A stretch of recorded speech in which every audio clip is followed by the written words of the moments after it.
We wait for the lights to go out, and we're underway here in Barcelona. Superb start from Earnshaw as he flies away from pole position. View starts to get bogged down ever so slightly, but he's going to get tucked in behind Earnshaw, who surely is going to have the whole shot into turn one. Out pulls View to try dive back under the inside of him. On the brakes, it's going to be View. It is. Aleix View takes the whole shot, but Earnshaw's holding on around the outside. Will have the inside line as they go into turn two. And Earnshaw has it back as he then flick right into the long. Turn number three. Oh, who's that around the outside? I think it's Tatai, who has just moved around the outside of Aleix View, who got slightly bundled up as a result of Earnshaw diving back under the inside. Barry Baltas has made a strong start in second as well, as is Xavi Artigas having a long look up the inside. He's up to fifth place. Back goes View into third now under the inside of Tatai, but Earnshaw with the start that he needed from pole position. Yeah, absolutely perfect start from Earnshaw, just managing to hold off Aleix View. What a start from the number 81 rider who's making his way back up to third. It's Barry Baltas who is running with Earnshaw as Earnshaw tries to break them early, but yeah, Baltas is staying with him. Yeah, these front two already looking to break clear, and there's a long way to go. 16 laps in this one. It's going to be difficult for anyone to pull away, but Earnshaw already starting to try and increase the elastic at the front of this one. We've got an early faller. Who's that? It's Idil Mahadid, a number 78 that's gone down. The young man on board the Sepang International Circuit Junior team, his first trip to Barcelona, not gone to plan. That's a big move on the inside from Xavi Artigas, the young man under the inside of Jeremy Alcoba. He won't be too much of a fan of that one. Well, Alcoba picked up podium finish in both of the races this time last year, but he's been bullied on the opening lap by some of the younger riders. He has, yeah. As we see, Earnshaw in the last two corners with Baltas tucked in behind him. Can the pack stay with Earnshaw, because we know he's got the pace? He's 3/10 quicker than anyone in qualifying. He's now leading the race, so Baltas in the slipstream now. Can he get alongside him and pass him to turn one? Of course, Earnshaw on KTM, as is Barry Baltas, as well as part of the Sama Global Angel Nieto Junior squad. Aleix View is part of the same team on a KTM as well, so they have struggled ever so slightly in the Moto3 World Championship. The Honda's proving to be slightly more powerful. That's a couple of fallers gone down. Aaron Polanco, one of them, and the other, the 27 of Alex Diaz. Is that at the final corner? It looks like it is, so it's a shame for the number 22 of Aaron Polanco and for Alex Diaz as well, the Leopard Junior team rider, and the Lacuna Campione squad. But back at the front, at least there's some joy for the Leopard squad. Xavi Artigas starting to make his way forward. Got rid of Jeremy Alcoba last lap, and now he's in front of, who's that making a move for him? Because it looks like Alcoba's had a couple of issues because he's been shuffled backwards. Now there he is in sixth place. It's Carlos Tatai that he's made the move on as Xavi Artigas. He's looking pretty good there as well. Having a look at the inside of Barry Baltas, who's now been shuffled backwards himself with Aleix View up to second, in behind Earnshaw, who still holds it at the front. Yeah, there's a group of 7 just breaking clear of Gerard Riou in 8th. He's 0.6 off Stefano Neppe, as you can see there, a slight gap to the number 67 rider, but here we go. Can anyone make a move? Artigas is looking feisty in these opening stages. Can he get up to third? I think he can, and Tatai's going for it. Not quite, because Artigas is through, and it's Barry Baltas who's moved down to 4th, not Aleix View. Carlos Tatai trying to squeeze through as well. Never going to come around from there again. Under the inside of Barry Baltas, but Artigas got his elbows out, got his knees out, just about squeezed through under the inside of the number 7. And he is probably the man that looks most likely to be able to challenge Earnshaw at the moment. A great start through from row number 3 of the race, already through Alcoba, Tatai and Baltas now as well. We see the number 43, he has definitely gone down. Simon Jespersen to be getting lapped at this early stage. That's 3 laps completed, and finally Earnshaw has been disposed at the front of this race.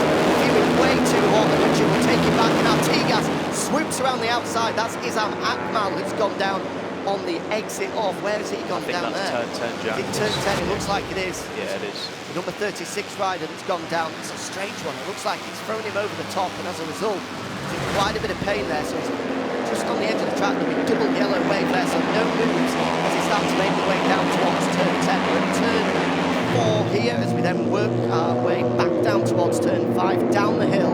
Artigas there in second place now. As Paul Elliott, he is the fastest man on track. Now he's behind the Turkish rider, Dennis Earnshaw.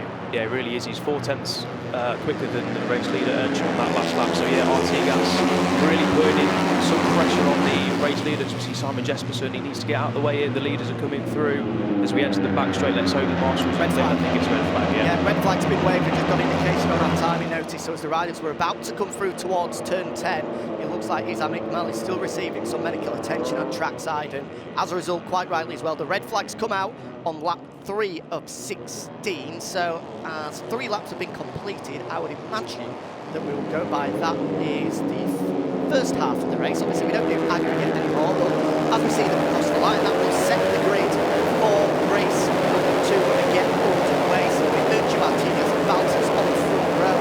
The aggregate timings that we see across the line pay absolutely no effect whatsoever. The total restart with the grid altered ever so slightly as Isam Ikmal does receive his medical attention. You see the fans left hand side just applauding off. We hope he is okay. As a result of that one, we'll keep you updated as we get on board. It's Earnshaw up start from pole position once again. And Artigas now has got himself elevated from the third row of the grid up to second. Valters will hold his place on the front row as he did from the first restart. Alcoba 4th, Few in 5th, Carlos Tatai in 6th. It's a good opportunity to run down the full order with 3 laps completed as the red flag comes out. So in 7th for Stefano Nepper, Fernandez was 8th, Yamanaka 9th, Ryu 10th, Zanoni 11th, David Pizzoli, the other Italian, there in 12th. Daniel Holgado, the young junior team Estrella Galizia rider, 14th, and ahead of him Jose Garcia, who had made some good progress in the opening 3 laps of the race. He's the man 5th in the championship, started from 24th on the grid and already made his way through to 15th, so probably a blessing in disguise for him, the fact that he's now going to start the next race from 9 places higher up on the grid. And if he can get a good start, he might be able to go with that lead group, which we saw 7 or 8 riders just starting to break clear. You can see Aki Ayo to the left there, and that's his youngest son to the right of him, who looks after the junior operation. Aki Ayo, of course, will be back next weekend in the World Championship paddock with Dennis's younger brother, older brother. Obviously they are twins, but it depends who was born first. Obviously Chan and Chu riding in the World Championship, whilst Dennis has been left in the Junior World Championship. I'm sure he's not too happy about that, possibly a point to prove. And obviously the Red Bull KTM IO squad in Moto 2 as well, with Brad Binder and Jorge Martin. So we wait for the restart. We've got indication that we will be getting underway in 5 minutes time, a 10-lap dash it will be. So 16 laps have been cut. Instead, it'll be a 10-lap dash for the opening Junior World Championship points of the day here. 11:13 local time, which is in about 4 minutes time. A quick restart procedure as well, so they'll go out on the route lap, come on to the grid, form that, quick 60 seconds, only 1 man from the team allowed on the grid with them, give them a pat on the back, give them some words of encouragement, off they go, we'll go out on the warm-up lap and then get underway. So we've got about 4 minutes before the pit lane will be open and we'll get the 10-lap dash underway. But a strong start from Earnshaw there, Elliot, proving that although he had the pace in qualifying, he maybe doesn't have the pace to be able to pull clear.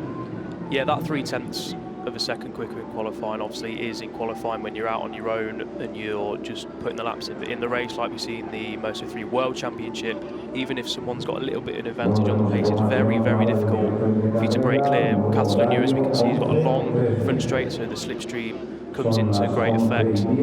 So yeah, but he did what he needed to do. Held off a Leish View at the first corner and got into the lead, but yeah, he couldn't get away. So it looks like we've got a great race on our hands, and with 10 laps, everyone can just go for it. It also looks as though I was talking utter nonsense as well. I was absolutely convinced that if 3 laps have been completed, that means that it's officially not a null and void start. Therefore, the positions as they come across the line will then determine the grid for the restart of the race. But our timing screens in front of us have just reverted back to the original grid with Earnshaw, View and Bowter on the front row. So poor old Xavi Artigas, who started 8th and had made his way through to 2nd, won't start from the front row of the grid. It looks like he'll have to start once again and do that impressive work all over again from row number 3. So not sure what's going on there, but unsurprisingly, I was wrong. Yeah, Artigas a great start, so let's hope he can do it again for his sake and he can get up to well, he was in second, wasn't he? So from 8th to second is a cracking opening, 3 laps from the young Spaniard. And there is Xavi Artigas. In fact, no, it's not. That's a different grid altogether. That is the Italian Leopard Junior squad, proving the investment that they have in junior racing across Europe. They've obviously got the Moto3 World Championship team with Marcos Ramirez and Lorenzo Della Porta. They've got a Junior World Championship team here. They've also got an Italian squad as well, with a couple of those riders coming on for a wild card this weekend. They are the Australian Joel Kelso, rides in the Italian Championship, as does Matteo Ripamonti as well, the number 5, currently 7th in the Italian Championship. Best of 5th in Misano for him so far this year, but a real step up in quality for him, as we see from Kevin Zanoni, who actually leads the Italian Moto3 World Championship, Moto3 Championship, should I say, at the moment. He's dominating that one aboard the TM. He comes across the Junior World Championship and doesn't find it as easy. 4th row of the grid for Zanoni, but he was super impressive in Mugello 2 weeks ago. 2nd at the end of day 1, wasn't he? I mean, he got a great slipstream, which obviously helps, but still, for a wild card to be 2nd at the close of day 1 was rather impressive. It didn't particularly go to plan after that for the young Italian. He eventually didn't score any points, but a great experience for him nonetheless to have got his first World Championship experience, and at Mugello of all places as well. Yeah, for an Italian, the place where you want to make your debut probably is Mugello, let's be honest.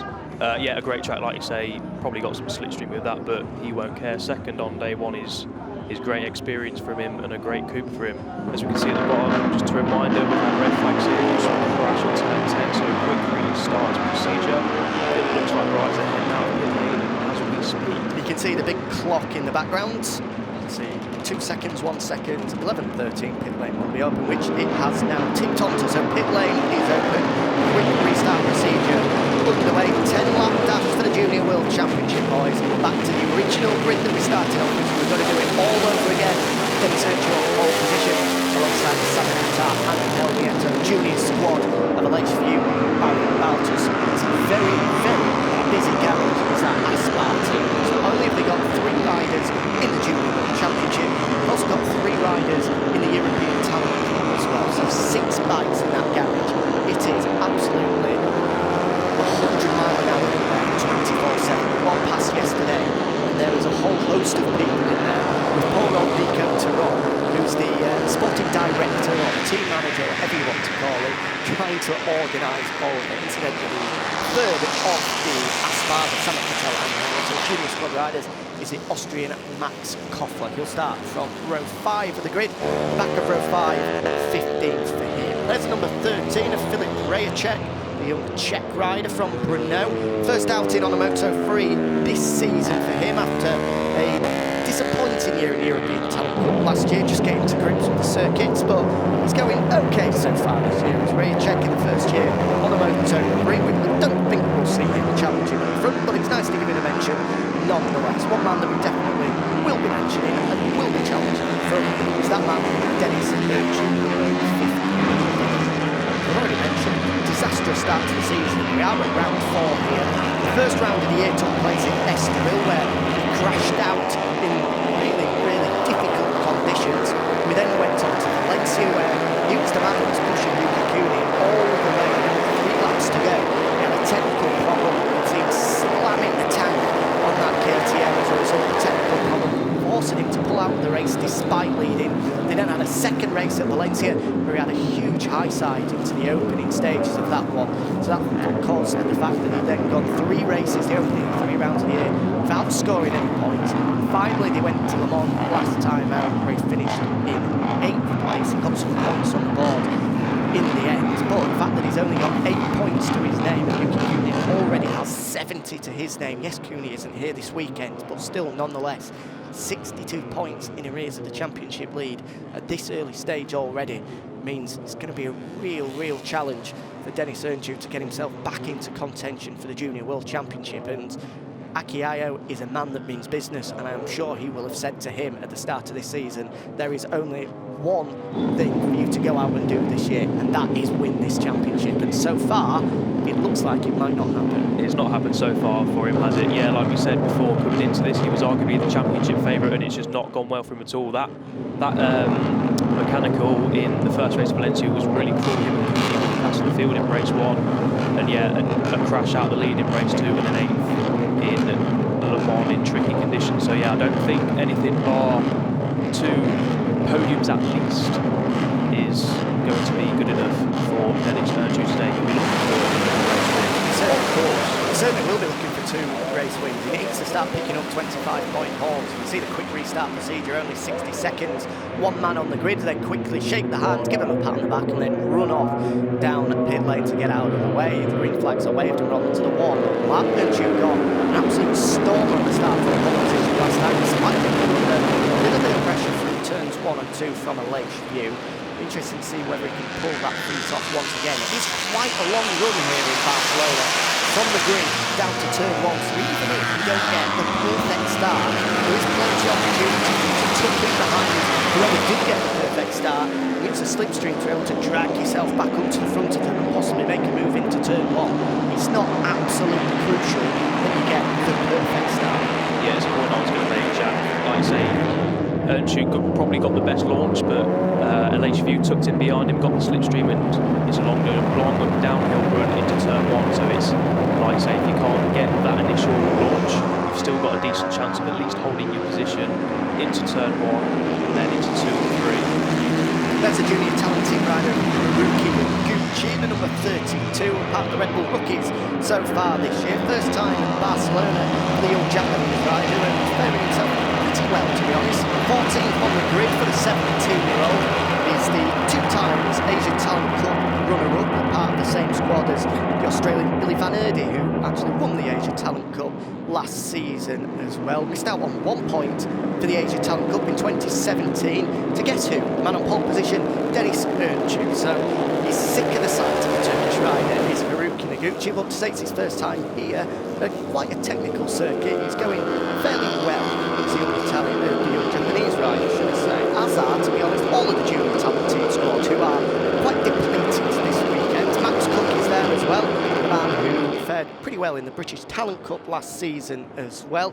But they are lacking Super Mario Adji, who crashed here on Thursday and broke his left wrist, whereas his teammate Yuki Kune crashed at Mugello and broke his right wrist. So both of them will be offering a helping hand in more ways than one to each other. Yes, they will. It's not the greatest of weekends for the junior talent team, but like I say, all the riders who are racing here are making their debut, so they're doing well. Yeah, they certainly are. Max will want to keep an eye out for the future. Number 30, the young British lad, the only British man on board this Junior World Championship grid at the moment. He'll start from row number 7, but our concentrations and focus will be on row number 1. Dennis Ernst, can he get a perfect start once again? Wait for the lights to go out. It's not ideal. He pulls a big wheelie, and as a result, he has a quick glance to his right-hand side. Knowing that he hasn't got a best of starts, it's going to allow Baltus to try and motor his way past, as is Tatai as well from the second row of the grid. What a start from the number 99, and he's going to have the whole shot. No, it's going to be Alcoba who's come from nowhere. It's the second row of the grid. Alcoba runs wide. He's going to allow Alex View, is it? It is the number 81 that takes the whole shot. He tried that move at the first running of this one, and at the second running it pays off. Alex View takes the lead, and Dennis Ernst, a disastrous start for him. Instead of having a whole shot, he's back in 4th, and he's got a lot of work to do. Yeah, he just want to start from Alcoba into 2nd now, Tatai 3rd, and yeah, like you say, Dennis Ernst, not the best start from pole position, but he's still in 4th. He's not lost too much ground on the leaders. He is there. So yeah, he'll be wanting to make up places quickly. We'll see later backing it in there. Nicely done from the number 81, who has the lead this time, just missed out on it before the red flags off the start. Keeping my eye on the number 24 of Xavi Artigas as well. Another great start from the reigning European Talent Cup champion. 8th on the grid. He's up to 5th already, having made a move on the number 67 of Gerard Rieu. But at the front, it's Aleix View that leads. The first time this season we've seen him at the front of the Junior World Championship race. Tucked in behind him is Alcoba. A better start from him. Tucked in behind the KTM, he's going to pull out. It's the Husqvarna. Look for a move up the inside. View is late on the brakes there, backing it in, squirreling from left to right. Just about gets it stopped though. He holds it as we go into the stadium sector now. Turns 12, 13 and 14. We're heading back down the start finish straight. Yeah, Artigas making a move on Dennis Ernst there at turn 10. So Artigas, another great start. He's on the move, he's past the pole position man, and he's into 4th as we come down the back straight. Let's see what the slipstream effect can do as we cross the line for 9 laps to go. Here we go, tucked in. LHV leading them across the line. But who is going to lead into turn 1? Artigas is looking. On the Honda is Artigas, which we said from the World Championship has been strong, but that Husqvarna of Alcoba looks strong as well. But Laceview super late on the brakes, slams the door shut on Alcoba, and as a result he has to pick it up as Alcoba. He needs to be careful here that he doesn't take any form of advantage. Oh, he took a wide line there, and as a result he's going to still just behind Barry Balter, so he's down to 6 is Alcoba. That's big time there, and one of the big winners is Artigas, and Earnshaw as well, that managed to squeeze through into podium places in 2nd and 3rd. Yeah, not sure what happened there to Alcoba, sorry, yeah, he's still in 3rd on time. Oh, that's a big accident in the background. It looks like it may have been Yamanaka and Stefano Nepo, part of the Australian Galizia squad, on the running. They weren't even into the corner. It looks as if they possibly tangled together onto brakes. Hopefully we'll see a replay of that one, but it definitely saw a flash of blue, and it may well have been the number 6 of Ryusi Yamanaka, who's been shuffled down the orders on our timing screens. There's 2 riders down Is it there. Nepo? Yeah, I think it was Stefano Nepo as well. They looked like they got tangled up on brakes, and he's just splintered the pack ever so slightly, with the leading 6 able to form a bit of a gap over the 67 of Ryu as Alcoba tries to squeeze through. Oh, he's so close from there, not close enough for comfort. It was Nepo that went down, and the number 6 of Yamanaka, and I don't think Nepo is too pleased with that one. I think we could probably take a guess that it was Yamanaka at fault of that one. Yeah, let's hope we get a replay to see exactly what happened. But back in the league is that it's Javi Artigas, the man who's that gone down number 87 of Faustino Caniero on the KTM at turn 10. That's what it looks like. But back at the front, it is Artigas, but LHV is pulling out the View nearly on the grass as they're going down the start-finish straight, but he just about holds on 4 abreast here, and it's Earnshaw that will sweep across and take the lead. Here comes Alcoba up the inside, but no, Earnshaw will hit the front with Tatai settling into 3rd place. That's a move coming from, was it Gerard, LHV, sorry, up to 4th. Meanwhile, Barry Balter's just starting to get settled as well in 6th place. Yeah, Earnshaw hits the front then for the first time in this race, but Alcoba looking at the inside with Tatai right there with the 3 KTM battling for the front. Will Alcoba go for the lead? He will. Good, nice move into turn 4. It is a great move from Alcoba. 2 podiums the last time we were here in 2018. Now looking to pick up his first win of the season so far. And he's looking pretty strong. Artigas, it just proves what one mistake or one little bit of getting toughed up can do in the Junior World Championship. He was leading down the start-finish straight. He's already back to 5th now with this leading group of 7. And just about trying to break clear. Adrian Fernandez is trying his level best to keep tabs with Gerard Rio in front of him, but the pace of this leading 7 looks as though he might be able to just break clear, but everyone behind trying the best just to hang on at the moment. Here we go then, Dennis Earnshaw into turn 10. Does he get by? Yes, he does. Nice clean move from the number 53 Turk rider. Is Tatai going to make a move on Alcoba? Yes, he is. Shoves in wide. Nice move from Tatai, taking advantage of Earnshaw's move on Alcoba. Aggressive from Tatai, taking no prisoners there. Shoved it up the inside of Alcoba. So break move to go through turns 11 there. They go through first up to 2nd, and they just hit the limiter before they then flip right into turns 12. So they picked it up and just throwing it under the inside as we come down the start-finish straight. Complete lap number 3. Remember, it's a 10-lap dash, only 7 to go. Earnshaw leads. How strong is that KTM IO? It looks pretty strong at the moment, because although everyone's tucked in behind him, nobody can draft past, so Earnshaw holds on to it. A wide line from Tatai. Is he going to look to try and squeeze back into turn 2? He had a look, but there was no room there, so it's Earnshaw that holds on to it. And now Ali Hughes up to 3rd place. Balter's making a move on Artigas, who's just gone quiet after a great start. He's still settled into 6th. Tatai looking for the long way round as they move into turn 4, and as a result it's given an opportunity for a race view. Not much room there, but he pushes it wide. Can View hold on to 2nd? No, he can't. Yeah, Tatai's done well there to hold on to that place as he now goes into the lead. What a move. Is he going to rewind? I think he's in a little bit too hot. Can he hold the line? I think Earnshaw's got it on the cutback, has he? And side by side, heading down into turn 7. Yeah, Earnshaw's got the inside, so he will keep his lead. He's still side by side in the front, meanwhile they're battling for 4th place as well. I think LHV ran ever so slightly wide, and it just allowed Artigas and his teammate Baltus to good luck on the inside, but he just about held on to hold 4th place for now.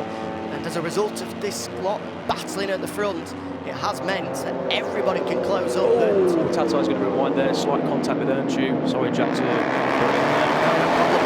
long way wide does Tatai, and he loses out big time. Shuffle back to what's that, 6th place now with Rio over the back of him. I was just going to say we're going to lead the group all the way back to David Pinsola in 14th place. So the leading 14 riders who went across the line, covered by 1.5 seconds. This is proper Junior World Championship racing. Yeah, exactly like what we see in the Moto3 World Championship. Cracking racing from all these riders. Let's hope they keep complete. I'm sure they will as we head onto the straight to complete another lap, and it's Artigas. Where on earth does he come from?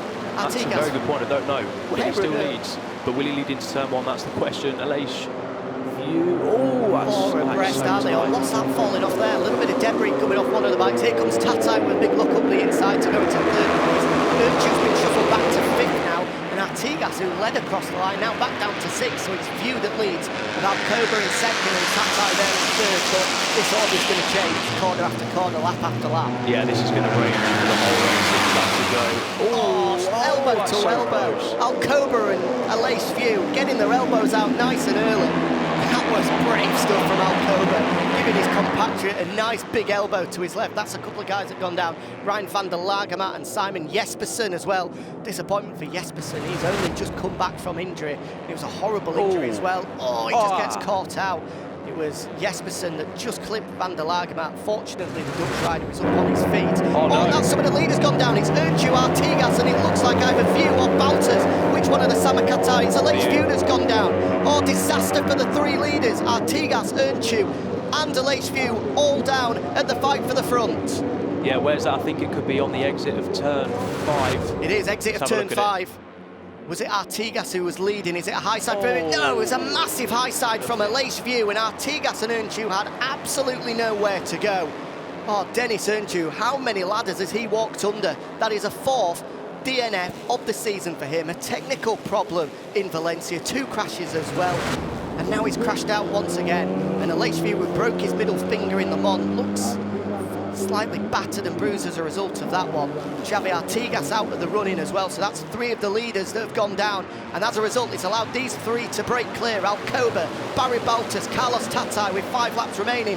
It looks like for the fight for the win, it's going to come down to these 3 young men. It is what a disaster for Earnshaw, like we were saying at the start of the race. Important for him to get points on the board, but yeah, nothing he can do about that. Let's hope all 3 riders are okay as we switch our attention to the 3 leaders now. Alcoba, Tatai and Baltas, it looks like, who are going to go through a win with 5 laps remaining to go around turn 3, the long right-hander. Who is going to dive at the inside into turn 4? We'll wait to see. So Jeremy Alcoba looking for his first win in the Junior World Championship since the opening round of 2017.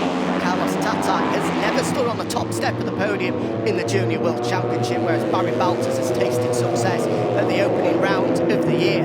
So who is it going to come down to? Surely it is now these 3 riders, because they're 1.5 seconds clear of David Salvador, who's managed to muscle his way through to 4th place. Here comes a move from Tatai, looking up the inside but no way through. Left and then right from turn 7 and 8 up towards turn 9 now, with Alcoba still leading. Upon the Husqvarna, incidentally, the Husqvarna hasn't tasted success since 2016, the final round of the season, where I think it was Raul Fernandez, the reigning Junior World Championship winner, back in 2016, picked up a victory from Husqvarna in Valencia, but it's a long way to go, 4.5 laps remaining. It's now a KTM at the front from Carlos Tatai.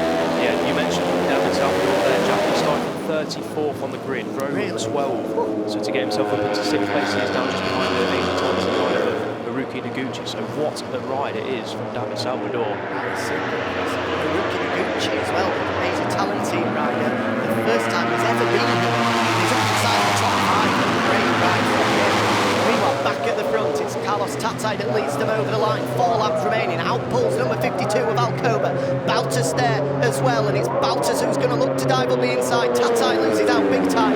He's been shuffled back from 1st and 3rd place. As we get on to the last lap on the penultimate lap of the race, I think that's going to be telling. You don't want to be leading out to the final corner. But Alcoba hits the front with the Belgian in 2nd and Tatai in 3rd. Yeah, cracking race so far from these 3 teams on that 3-rider crash we saw at the exit of turn 5, but it's Alcoba who leads. He got 1 podium here last year with the 2nd place behind his then teammate Sergio Garcia. Can he go one better this time around? We'll wait and see as we go into turn 5 on the exit where we saw Dennis Earnshaw, Aleix View and Artigas crash out, allowed to go.